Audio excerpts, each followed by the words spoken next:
उत्तर प्रदेश का एक जिला है कुशीनगर। और इसी कुशीनगर के हटा के पैकोली गांव के लाला टोला में शादी में डीजे की आवाज और इससे उपजे विवाद की ज्वाला ऐसी भड़की कि खूनी वारदात में दो परिवारों के बीच रिश्तों की नींव तैयार होने से पहले ही दरक गई।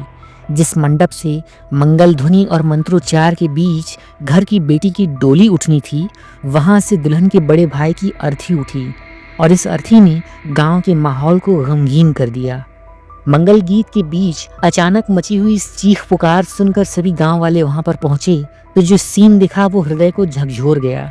लोगों ने बदलते परिवेश में शादियों के बदलते स्वरूप की इस घटना को इसकी वजह बताया है। हाटा कोतवाली क्षेत्र के पैकोली गांव के लाला टोला के निवासी लालमोहन पासवान के घर पर देवरिया के रुद्रपुर से बारात आई थी।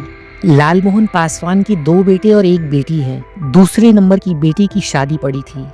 जो बड़ा बेटा अजय है, उसने अपनी बहन की शादी के लिए बहुत सारे अरमान संजोए थे।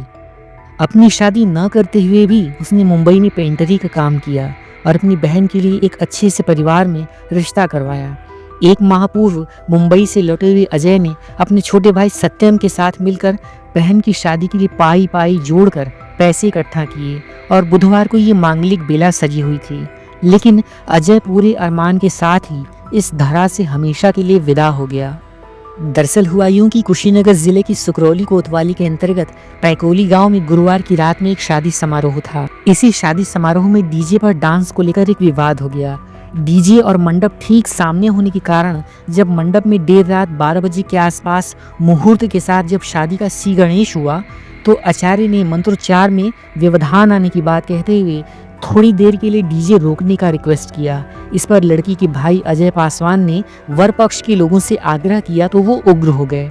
बस इसी बात में ही विवाद हाथापाई में तब्दील हो गई और इसी दौरान विवाद को सुलझाने के लिए लड़की पक्ष के लोगों के ऊपर मनबड़ों ने चाकू से हमला कर दिया और इस घटना में लड़की के भाई की दर्दनाक मौत हो गई, जबकि 3 अन्य लोग गंभीर रूप से घायल हो गए। वहीं घटनास्थल पर हुई दरिंदगी की कहानी टेंट पर लगे हुए खून के धब्बे बयां कर रहे हैं। लोगों की मानी जाए तो हमला करने वाले बाराती चाकू और अन्य हथियारों से लैस थे। अजय ने दरिंदों से पूरी तरह से अपना बचाव करने का प्रयास किया, लेकिन मनबड़ों ने क्रूरता की सारी हदों को पार करते हुए उसे बेदर्दी से मौत के घाट उतार दिया।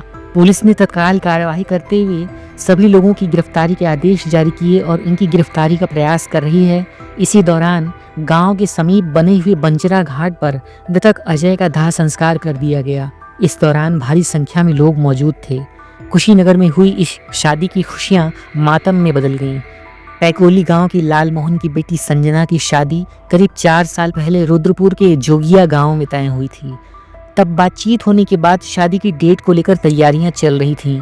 इसी बीच लड़के की विदेश में नौकरी की बातचीत हुई तो लड़का विदेश चला गया। 15 फरवरी को तिलक और 19 को शादी थी। बस इस वजह से संजना को लंबा इंतजार करना पड़ा। जब 2 साल के बाद लड़की की वापसी हुई तो उसके पिता की मौत हो गई। इस घटना से संजना के परिवार के लोगों को ये लगा कि अब लड़के पक्ष के लोग शादी नहीं करेंगे, लेकिन लड़के ने खुद आगे आकर शादी की पेशकश की। तब जाकर 15 फरवरी को तिलक और 19 तारीख को शादी की तिथि तय की गई थी। अब इस बार भी संजना का सपना अधूरा ही रह गया। वहीं दुल्हन के भाई अजय ने 15 फरवरी को अपनी बहन का तिलक चढ़ाया था। अजय बहन की शादी और विदाई को लेकर 1 साल से तैयारी कर रहा था। तिलक के 4 दिन के बाद शादी का कार्यक्रम भी नहीं देख सका। अजय के रिश्तेदारों ने ये बताया कि अजय ही इस परिवार की देखभाल करने वाला एकमात्र लड़का था और उसने धूमधाम से अपनी बहन की शादी करने के सपने संजोए थे। वहीं मारपीट और इस हमलाबाजी के दौरान दुल्हन की मौसी का जो लड़का है, जिसका नाम रामा पासवान बताया जा रहा है और उसकी उम्र करीब 25 साल के आसपास है, इसके गर्दन और सिर में चाकू लगा है और उसकी भी हालत गंभीर बताई जा रही है। बीआईडी मेडिकल कॉलेज के ट्रामा सेंटर में इसका इलाज चल रहा है। साथ ही परिजनों ने ये भी बताया कि खाने पीने के बाद डीजे पर नाचने की बात को लेकर विवाद हो गया था। वहीं वो लोग ये भी कह रहे थे कि मेडिकल कॉलेज जाने के लिए एम्बुलेंस ने बड़ी देर कर दी। लोगों के मन में बस एक ही मलाल है कि अगर समय से एम्बुलेंस समय पर आ जाती और अजय को एम्बुलेंस की व्यवस्था मिल जाती तो शायद अजय की जान बच सकती थी। वहीं जो दुल्हन थी वो बार बार अपने भाई की इस गमगीन दर्दनाक हत्या से बेसुध हुई जा रही थी। उसे कोई होश ही नहीं था। शादी की तैयारियां मातम में बदल गईं। तो इसी गम में पड़ोस में हुई एक शादी जो हुई वो भी बहुत ही सादगी के साथ हुई।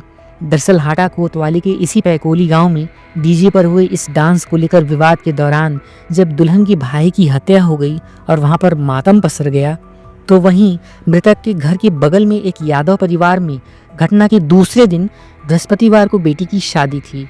बगल में हुई इस घटना से यादव परिवार भी बहुत आहत था। मानवता निभाते हुए उन लोगों को भी इस बात का बहुत दुख था कि अचानक ही एक जवान लड़के की हत्या कर दी गई। घर वालों के मन में बेहद अफसोस था, लेकिन सभी तैयारियां पूरी थीं और बारात आने वाली थी। बस इसीलिए लड़की पुष्पा ने अपने ससुराल को जब इस घटना से अवगत कराया तो ससुराल पक्ष के लोग खुद पैकोली गांव आ गए और बगैर किसी लाइट बाजा या किसी भी दिखावे को छोड़कर सादगी से शादी की रस्म को निभाने की पहल की। इस पर गांव के लोगों ने अपनी सहमति देकर शादी को सादगी से संपन्न करवाया और लड़की को विदा कर दिया। वहीं अभी भी पैकोली गांव में इस घटना के बाद से माहौल बहुत गमगीन है और पुलिस उन हत्यारों को ढूंढने का प्रयास कर रही है, जगह जगह पर दबिश दी जा रही है। दोस्तों, इस पूरी सच्ची घटनाक्रम को सुनाने का उद्देश्य किसी का भी दिल दुखाना या किसी को भी परेशान करना नहीं है। दरअसल एक संगीन और बहुत ही दर्दनाक वाकया है जो अभी हाल ही में घटा है और इस बारे में आपको जानकारी देनी बहुत ज़रूरी थी। तो मित्रों, आप कमेंट करके इस मुद्दे पर अपनी राय, अपने विचार ज़रूर रखें और अगर आपको आज की वीडियो पसंद आई है तो कृपया इस वीडियो को एक लाइक कर दीजिए। कमेंट बॉक्स में अपना नाम और अपने शहर का नाम ज़रूर लिखिए। एक नई सच्ची घटना लेकर एक नई वीडियो के साथ हम अनुराग आपसे फिर मिलते हैं। तब तक के लिए आप सभी अपना ख्याल रखें, अपने आसपास के माहौल पर नज़र बनाए रखें और सुरक्षित रहें। Take care.